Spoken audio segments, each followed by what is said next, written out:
ঠিক আছে, আমরা যাবো কি? আমরা রোহিঙ্গা এত 17-18 কোটি লক্ষ রোহিঙ্গারে বহায় বহায় খাওয়াইতেছে, আর আমরা আমাকে দেশের নাগরিক ভোট দিচ্ছি। ভোট দিয়া যদি কর্ম করে না খাইতারি, তাহলে কিছু চুরি ডাকাতি করবো না মানুষ? দর্শক, আপনারা দেখতে পাচ্ছেন সরকারের যে 5 দিনের পদক্ষেপ ফুটপাত উচ্ছেদ। ঢাকা দক্ষিণ সিটি যাত্রাবাড়ি এলাকা শনি একরাতে এই উচ্ছেদ অভিযান চলছে, অব্যাহত রয়েছে সরকারের। এখানকার পরিস্থিতি, এখানকার যারা সাধারণ জনগণ ভুক্তভোগী তাদের কাছ থেকে জানার চেষ্টা করব। ভাই, এই যে ফুটপাত উচ্ছেদ করছে, এই ফুটপাত উচ্ছেদে আপনারা তো অবৈধভাবে দখল করে আসছিলেন, এ ব্যাপারে আপনার মতামত কি? মতামত কি, আমরা তো ওখানে রাস্তায় বসে, এমনি তো আমরা তো না পারতে আমরা রাস্তায় বসে, এখন তো মনে করেন আমরা ক্ষুধার্ত, একটা দোকানদার 10টা পেট চলে, এখন আমরা কোথায় যাব, আমরা কি করবো? ওখানে আমরা একটা ব্যবস্থা করে দেওয়া সরকার উচিত ছিল। ভাই, এই যে ফুটপাত মুক্ত এলাকা, এখন হাঁটতে কেমন লাগছে আপনার? তিনি বলছে যে সবার ঘরে ঘরে চাকরি দিবে, এখন চাকরির বদলায় এখন আমাদেরকে কি করতেছে, সে অবদস্থ করতেছে। তো এটা তো আমরা সরকারের কাছে আশা করি নাই। এখন আমগু পেটে যদি লাথি দেয়, তাহলে আমরা কোথায় যাব? আমরা কার কাছে যাব?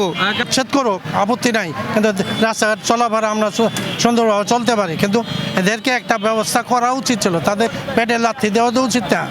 এই পথ দিয়ে অনেক স্কুল কলেজ ভার্সিটি আছে, দেখা যায় যে সন্ধ্যার সময় এই রাস্তাটা একদম নীরব হয়ে যায়, অন্ধকার থাকে, লাইট নাই। এই এলাকা এমন একটা এলাকা, ফুটপাত না থাকলে পরে এই এলাকাটা মনে করেন নিরিবিলি হয়ে যায়, ছিনতাই বাড়ে, চুরি বাড়ে। আপনি এই পথ দিয়ে আপনি সন্ধ্যার পরে হাঁটতেই পারবেন না। একটা মেয়ে ছেলে রাস্তা দিয়ে হাইটে যখন যাবে, দেখবেন এই নীরবের মধ্যে হয়তো কেউ কিছু ধরে টান দিবে, এক গলা চেন নিয়ে গেছে, ব্যাগ লয়ে গেছে, এরকম অনেক ঘটনা।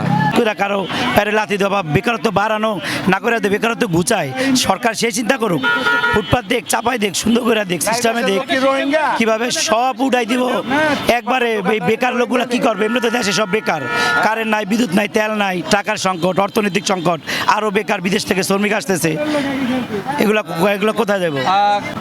5ই আগস্টের পরে মিল, কল কারখানা 1 কোটি মানুষের উপরে বেকার হয়ে গেছে গা, সব কিছু বন্ধ হয়ে গেছে গা। এন্দা তেল গ্যাস এটি পাইতেছে না মানুষ, কর্মজীবী করে যে খাইব, কি দিয়ে খাইব?